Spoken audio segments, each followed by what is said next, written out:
সুপ্রভাত বন্ধুরা, আজ হলো 2রা জুন মঙ্গলবার। আজকের সকালের বরাক উপত্যকার শ্রীভূমি, করিমগঞ্জ, শিলচর, হাইলাকান্দি সহ আসামের বিশেষ বিশেষ খবরগুলি হলো: মন্ত্রিসভা সম্প্রসারণকে কেন্দ্র করে বরাক উপত্যকায় রাজনৈতিক মহলে জোর চর্চা শুরু। কার মাথায় উঠবে মন্ত্রিত্বের মুকুট, এ নিয়ে বাড়ছে রাজনৈতিক উত্তাপ। বিস্তারিত থাকবে প্রতিবেদনে। শ্রীভূমি, করিমগঞ্জ জেলায় গতকাল অনুষ্ঠিত হয়েছে গুরুত্বপূর্ণ নাগরিক সভা। সভায় সর্বসম্মতিক্রমে জিরো টলারেন্স নীতি গ্রহণ। সভায় গুরুত্বপূর্ণ সিদ্ধান্ত হলো: সরকারি জমি দখল এবং বেআইনি কার্যকলাপের বিরুদ্ধে অবস্থান গ্রহণ। সরকারি জমি থেকে অবৈধ দখলদারদের উচ্ছেদ করা হবে। এতে রাজনৈতিক পক্ষপাতিত্ব বরদাস্ত করা হবে না। বিধায়ক কিশোরনাথকে সংবর্ধনা বিজেপি বড়খোলা মণ্ডলের। নিট 2026 ঘিরে বড় ধাক্কা। পুনরায় পরীক্ষা নিয়ে সুপ্রিম কোর্টের বড় সিদ্ধান্তে হতাশ পরীক্ষার্থীরা। উত্তরের শেষ দুর্গও হাতছাড়া রাহুলের। পাঞ্জাবের পর হিমাচলের স্থানীয় নির্বাচনেও ধরাশায়ী কংগ্রেস। বাগার সঞ্জয় রোডের বেহাল দশা, চরমে দুর্ভোগে এলাকাবাসী। সড়ক সংস্কারের দাবিতে সরব জনতা। এবং শেষে আবহাওয়ার খবর। অসম সহ দেশের বিভিন্ন রাজ্যে ভারী বৃষ্টিপাতের সতর্কতা জারি করল ভারতীয় আবহাওয়া বিভাগ। তাহলে বিস্তারিত খবরে যাওয়ার আগে অবশ্যই ভিডিওটিতে একটি লাইক দিয়ে চ্যানেলটি সাবস্ক্রাইব করে পাশের বেল আইকনটি বাজিয়ে রাখবেন এবং ফেসবুক পেজে দেখে থাকলে পেজটি ফলো করে ভিডিওটি শেয়ার করবেন, যাতে সঠিক খবরগুলি সবার কাছে পৌঁছাতে পারি। এবার শুনুন আজকের খবরের বিস্তারিত। প্রথম খবর, মন্ত্রিসভা সম্প্রসারণকে কেন্দ্র করে বরাক উপত্যকায় রাজনৈতিক মহলে জোর চর্চা শুরু। কার মাথায় উঠবে মন্ত্রিত্বের মুকুট, এ নিয়ে বাড়ছে রাজনৈতিক উত্তাপ। আসন্ন মন্ত্রিসভা সম্প্রসারণকে কেন্দ্র করে বরাক উপত্যকার রাজনৈতিক মহলে জোর চর্চা শুরু হয়েছে। আগামী 5 জুনের সম্ভাব্য মন্ত্রিসভার শপথ গ্রহণ অনুষ্ঠানকে সামনে রেখে এখন একটাই প্রশ্ন ঘুরপাক খাচ্ছে: বরাক উপত্যকা থেকে কার মাথায় উঠবে মন্ত্রিত্বের মুকুট? রাজনৈতিক মহলে আলোচনায় রয়েছে একাধিক নাম। প্রাক্তন মন্ত্রী কৃষ্ণেন্দু পাল, অভিজ্ঞ বিধায়ক কৌশিক রায়ের পাশাপাশি সম্ভাব্য নতুন মুখ হিসাবে উঠে আসছে কমলাক্ষ দে পুরকায়স্থ, রাজদীপ রায় এবং যুব বিধায়ক মিলন দাসের নামও। তবে শেষ মুহূর্তে সম্পূর্ণ নতুন কোন মুখে সামনে আসতে পারে বলে জল্পনাও রয়েছে। রাজনৈতিক পর্যবেক্ষকদের মতে এবারের মন্ত্রিসভা সম্প্রসারণ শুধু প্রশাসনিক প্রয়োজন মেটানোর জন্য নয়, বরং 2026 সালের বিধানসভা নির্বাচনের আগে একটি গুরুত্বপূর্ণ রাজনৈতিক বার্তা দেওয়ার কৌশলের অংশ হিসাবে দেখা হচ্ছে।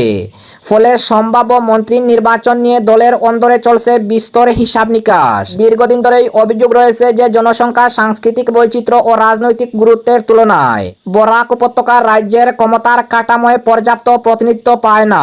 অথচ রাজ্যের অর্থনীতি, শিক্ষা, ভাষা, সংস্কৃতি এবং ভোট রাজনীতিতে বরাকের অবদান অত্যন্ত গুরুত্বপূর্ণ।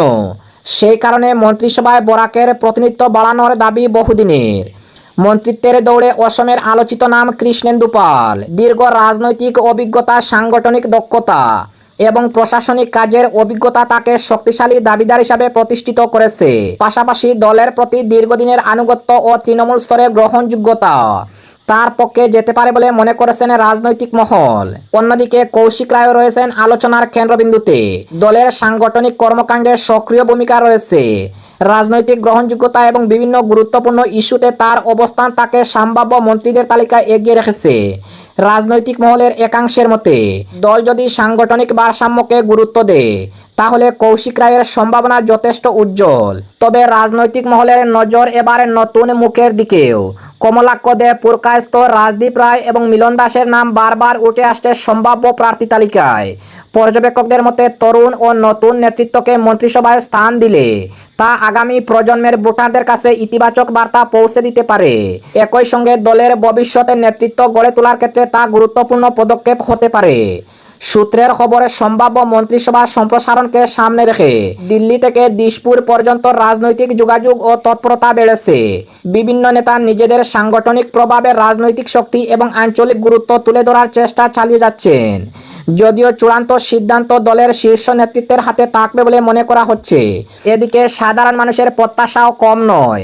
বরাকবাসীর দাবি, মন্ত্রী যিনিই হন না কেন থাকে বন্যা নদীভাঙ্গন নিয়ন্ত্রণে জাতীয় সড়কের উন্নয়ন, রেল যোগাযোগ সম্প্রসারণ, শিলচর বিমানবন্দরের আধুনিকরণ, শিল্পায়ন, কর্মসংস্থান, উচ্চশিক্ষা ও স্বাস্থ্য পরিষেবার উন্নয়ন এবং সীমান্তবর্তী এলাকার অবকাঠামোগত বিকাশের মতো গুরুত্বপূর্ণ বিষয়গুলিকে অগ্রাধিকার দিতে হবে।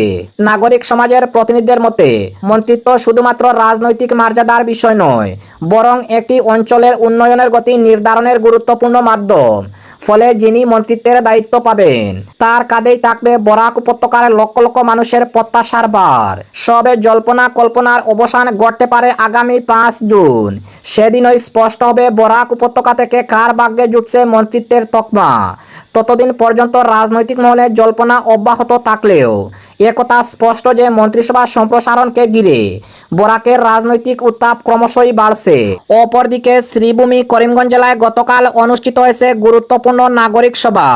সভায় সর্বসম্মতিক্রমে জিরো টলারেন্স নীতি গ্রহণ করা হয়েছে। নাগরিক সভায় গুরুত্বপূর্ণ সিদ্ধান্ত: সরকারি জমি দখল এবং বেআইনি কার্যকলাপের বিরুদ্ধে অবস্থান গ্রহণ। সরকারি জমি থেকে অবৈধ দখলদারদের উচ্ছেদ করা হবে। এতে রাজনৈতিক পক্ষপাতিত্ব বরদাস্ত করা হবে না। দীর্ঘদিনের নাগরিক সমস্যার স্থায়ী সমাধান এবং পরিকল্পিত নগর উন্নয়নের লক্ষ্যে শ্রীভূমি করিমগঞ্জ জেলায় অনুষ্ঠিত হলো এক গুরুত্বপূর্ণ নাগরিক সভা। শ্রীভূমি পুরসভার চেয়ারম্যান রবীন্দ্রচন্দ্র দেবের উদ্যোগে এবং শ্রীভূমি করিমগঞ্জ জেলা প্রশাসনের সহযোগিতায় আয়োজিত এই সভায় শহরের জলাবদ্ধতা, সড়ক পরিকাঠামো, সরকারি জমি দখল, অবৈধ বাজার এবং আইন শৃঙ্খলা পরিস্থিতি নিয়ে বিস্তৃত আলোচনা করা হয়। সভা থেকে সরকারি জমি দখল ও বিভিন্ন বেআইনি কর্মকাণ্ডের বিরুদ্ধে সর্বসম্মতিক্রমে জিরো টলারেন্স নীতি গ্রহণ করা হয়েছে। জেলা আয়ুক্তের সভাকক্ষে আয়োজিত সভায় জেলা আয়ুক্ত, উত্তর ও দক্ষিণ করিমগঞ্জের বিধায়ক, বিভিন্ন ওয়ার্ডের কাউন্সিলর, রাজনৈতিক দলের প্রতিনিধি সহ বিশিষ্ট নাগরিক ও সমাজের বিভিন্ন স্তরের গণ্যমান্য ব্যক্তিরা উপস্থিত ছিলেন। শহরের সার্বিক উন্নয়নকে সামনে রেখে অংশগ্রহণকারীরা নিজেদের মতামত ও বিভিন্ন প্রস্তাব তুলে ধরেন। নাগরিক সভায় সবচেয়ে বেশি গুরুত্ব পায় পৌর এলাকার দীর্ঘদিনের জলাবদ্ধতার সমস্যা। বক্তারা জানান, বর্ষা মরশুমে শহরের বিভিন্ন এলাকায় জল জমে সাধারণ মানুষের দুর্ভোগ চরম আকার ধারণ করে।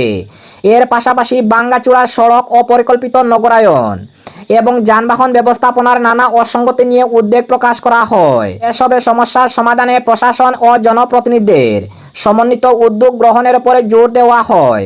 তবে সবার অন্যতম গুরুত্বপূর্ণ সিদ্ধান্ত ছিল সরকারি জমি দখল এবং বেআইনি কার্যকলাপের বিরুদ্ধে কঠোর অবস্থান গ্রহণ।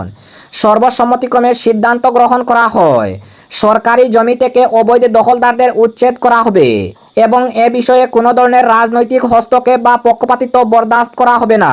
একই সঙ্গে অবৈধ বাজার, অনুমোদনহীন মোটর স্ট্যান্ড এবং জনসাধারণের চলাচলে প্রতিবন্ধকতা সৃষ্টি করে এমন সব কর্মকাণ্ডের বিরুদ্ধেও কঠোর আইন অনুযায়ী ব্যবস্থা গ্রহণের কথাও জানানো হয়।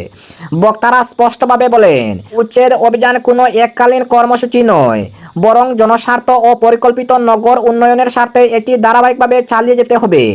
আইন প্রয়োগের ক্ষেত্রে রাজনৈতিক বিবেচনার পরিবর্তে আইনের শাসন ও জনস্বার্থকে সর্বোচ্চ গুরুত্ব দেওয়ার পক্ষেও মত প্রকাশ করা হয়। এদিকে সম্প্রতি শ্রীভূমি করিমগঞ্জ শহরের কেন্দ্রস্থলে এক ব্যবসায়ীর উপর হামলার ঘটনায় সভায় গুরুত্ব সহকারে আলোচনা হয়। এ ঘটনায় জড়িত এবং বর্তমানে পলাতক অভিযুক্তদের দ্রুত গ্রেফতারের দাবিতে সরব হন উপস্থিত সদস্যরা।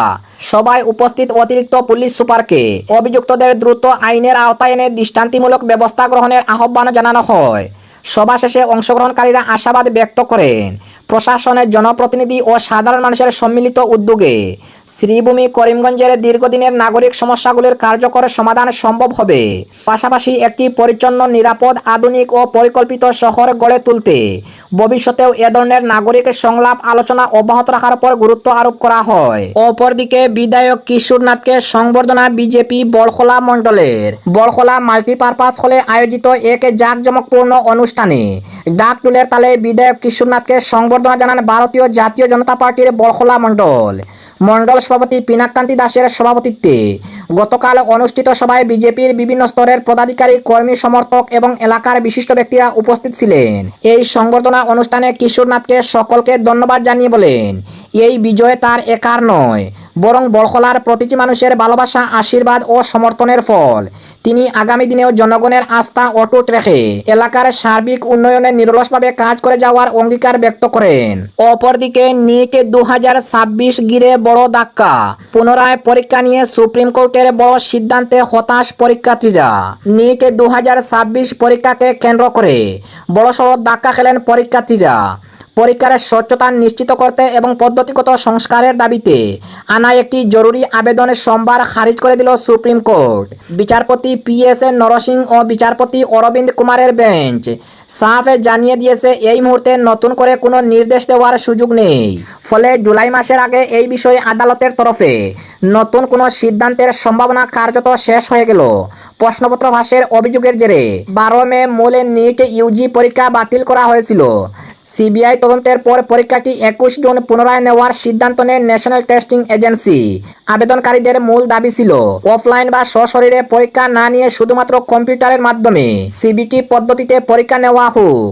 তাদের যুক্তি, এতে প্রশ্নপত্র ফাঁস ও পরিবহনজনিত জালিয়াতির ঝুঁকি কমবে। তবে আদালত কর্তৃপক্ষের বাস্তব অসুবিধার কথা উল্লেখ করে জানিয়েছে এই পর্যায়ে পরীক্ষা পদ্ধতি বদলানো সম্ভব নয়। বিচারপতি নরসিং স্পষ্ট করে বলেন, পরীক্ষা বাতিল ও নতুন করে সময়সূচি নির্ধারণের পর এনটিএ ইতিমধ্যে চরম চাপের মুখে রয়েছে।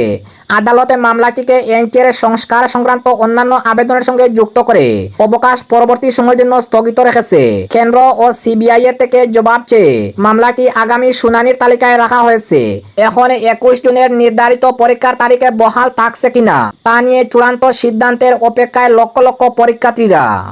অপরদিকে উত্তরের শেষ দুর্গও হাতছাড়া রাহুলের। পাঞ্জাবের পর হিমাচলের স্থানীয় নির্বাচনেও ধরাশায়ী কংগ্রেস। দিন দুই আগেই পাঞ্জাবের নির্বাচনে অপ্রত্যাশিত খারাপ ফল হয়েছে কংগ্রেসের।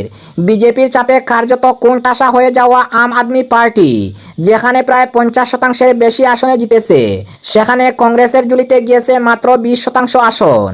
এবার হিমাচলে কংগ্রেসের অবস্থা আরও শোচনীয়। সে রাজ্যে নিজেদের সরকার থাকা সত্ত্বেও 4 পুর নিগমের মধ্যে 3টি হাতছাড়া হয়েছে হাত শিবিরের। পাঞ্জাব ও হিমাচলে দুই রাজ্যেই আগামী বছর নির্বাচন। পাঞ্জাবে বছরের শুরুতেই, হিমাচলে বছরের শেষে।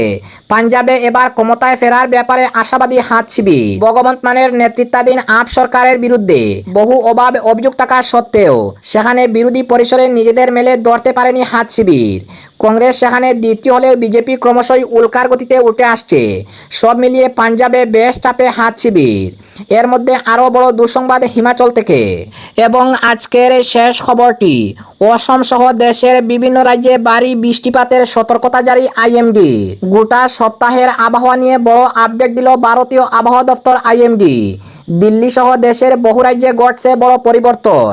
দিল্লি, এনসিআর সহ দেশের অনেক অংশে বৃষ্টি হওয়ায় তীব্র গরম থেকে কিছুটা স্বস্তি মিলেছে।